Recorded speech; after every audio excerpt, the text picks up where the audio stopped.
ایک صحابی رسول حضرت ثعلبہ بن عبد الرحمن رضی اللہ تعالیٰ عنہ، اللہ کے نبی صلی اللہ علیہ وسلم کے جلیل القدر صحابی ہیں، اور حضرت ثعلبہ نام کے قریباً 4 صحابی ایسے ہیں جو اسی نام سے مشہور ہیں، اور اللہ کے نبی صلی اللہ علیہ وسلم کے چاروں چہیتے صحابی ہیں حضرت ثعلبہ۔ یہ حضرت ثعلبہ بن عبد الرحمن ہے جو ہمہ وقت اللہ کے نبی صلی اللہ علیہ وسلم کے ساتھ رہا کرتے تھے۔ حضرت ثعلبہ اللہ کے نبی کے پاس ہیں کہ اللہ کے نبی صلی اللہ علیہ وسلم نے حکم دیا، ثعلبہ آپ جائیں اور فلانا آدمی کو بلا کر لائیں۔ حضرت ثعلبہ نکلتے ہیں، راستے میں ایک بے پردہ عورت پر ان کی نظر پڑ جاتی ہے۔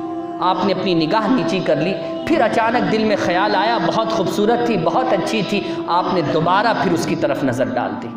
پھر اچانک یہ خیال آیا کہ اللہ کے نبی صلی اللہ علیہ وسلم نے فرمایا ہے کہ حیا ایمان کا حصہ ہے، جس آدمی کے اندر حیا نہیں ہے اسے چاہیے کہ وہ جو چاہے کرے، میں اسے نہیں روکتا۔ اللہ اکبر کبیرہ۔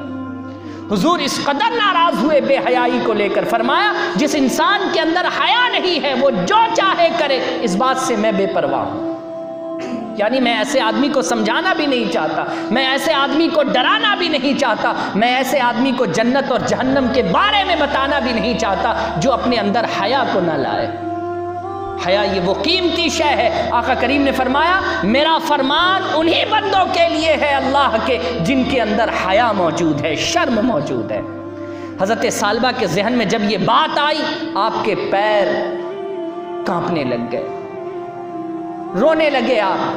آپ چلے گئے تنہائی میں 2 پہاڑیوں کے بیچ جا کر چھپ گئے، 40 دن تک مسلسل روتے رہے۔ 40 دن تک، حضرت امام طبرانی اس حدیث کو لاتے ہیں، 40 دن تک مسلسل آپ روتے رہے۔ صرف گناہ کیا تھا کہ صاحب ایک عورت کو 2 مرتبہ دیکھ لیا تھا۔ ایک مرتبہ تو انسان فطری طور پر نہیں، غیر ارادتاً دیکھ لیتا ہے، لیکن دوسری مرتبہ غیر ارادتاً نہیں، جان بوجھ کر دیکھنا ہوتا ہے۔ کہا جان بوجھ کر دیکھنا یہ آنکھوں کا زنا ہے، یہ آنکھوں کا بڑا گناہ ہے۔ آپ چلے گئے، رونے لگ گئے۔ ان کے رونے پر اللہ کو رحم آ گیا، اللہ کو پیار آ گیا حضرت ثعلبہ پر۔ فرشتوں کو بھیج دیا، کہا جائیں میرے حبیب سے کہیں ثعلبہ بہت رو رہا ہے، میں نے اسے معاف کر دیا، جائیں بلوائیں اسے۔ حضرت علی کرم اللہ تعالیٰ وجہ الکریم اور حضرت سلمان فارسی کو آقا کریم نے بھیجا۔ آقا کریم نے بھیجا اور بھیج کر فرمایا جاؤ میرے ثعلبہ کو بلا کر لاؤ۔ یہ دونوں تشریف لے گئے، حضرت ثعلبہ کو اس پہاڑی سے باہر نکالا، کہا چلو تجھے اللہ کے نبی بلاتے ہیں۔ کہا اللہ کے نبی صلی اللہ علیہ وسلم نے اور بھی کچھ کہا ہے کیا؟ کہا نہیں، حضور نے بس ہم سے اتنا کہا، چلو چلو تمہیں بلا رہے ہیں سرکار ملنے کے لیے۔ اب یہ چلے، قدم دھیرے دھیرے آگے بڑھا رہے ہیں۔ حضرت علی نے پوچھا تیز نہیں چل سکتے؟ جبکہ تمہارے پیروں میں طاقت ہے، تم تیز چل سکتے ہو؟ کہا نہیں، میں تیز کیسے چلوں، مغرب کا وقت ہو رہا ہے، اگر مغرب سے پہلے میں پہنچ گیا تو حضور کے سامنے بیٹھنا پڑے گا، حضور کے سامنے بیٹھنا پڑے گا، جبکہ میں نے ایک ایسا گناہ کیا ہے کہ میں مصطفیٰ کو چہرہ دکھانے کے لائق نہیں، میں نے ایسا گناہ کر دیا، میں حضور کو چہرہ نہیں دکھا سکتا۔ قدموں کو دھیرے دھیرے آگے بڑھایا، مغرب کی نماز شروع ہو گئی تھی، آقا کریم مغرب کی نماز پڑھا رہے ہیں، اور نبی کریم صلی اللہ علیہ وسلم سورہ انفطار کی تلاوت فرما رہے تھے، اور آپ پیچھے جا کر صف میں کھڑے ہو گئے۔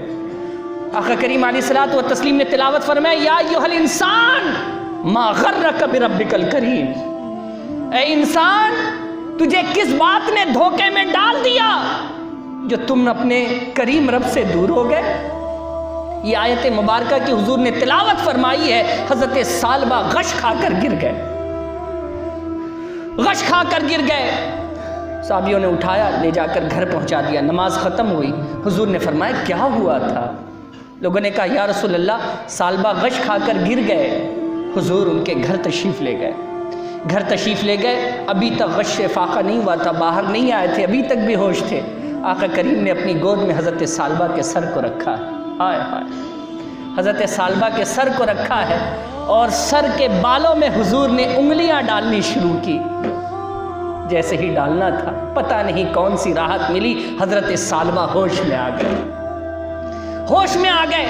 حضور کے چہرے کی زیارت کی، اور حضور کے چہرے کو دیکھ کر فرمایا یا رسول اللہ صلی اللہ علیہ وسلم کیا آپ نے مجھے معاف کر دیا؟ کیا رب نے مجھے معاف کر دیا؟ حضور نے فرمایا ہاں میں نے بھی معاف کر دیا اور میرے رب نے بھی تجھے معاف کر دیا، میرے رب نے بھی تجھے معاف کر دیا۔ کہا یا رسول اللہ اب جب معافی مل ہی گئی ہے تو یا رسول اللہ میری راحت اور سکون کے لیے دعا فرما دے۔ آقا کریم نے فرمایا جا سالمہ اللہ تجھے راحت دے، حضور کی زبان سے یہ کلمہ نکلنا ہے کہ مصطفیٰ کی گود میں حضرت سالمہ کا انتقال ہو جاتا ہے۔ اللہ اکبر کبیرہ۔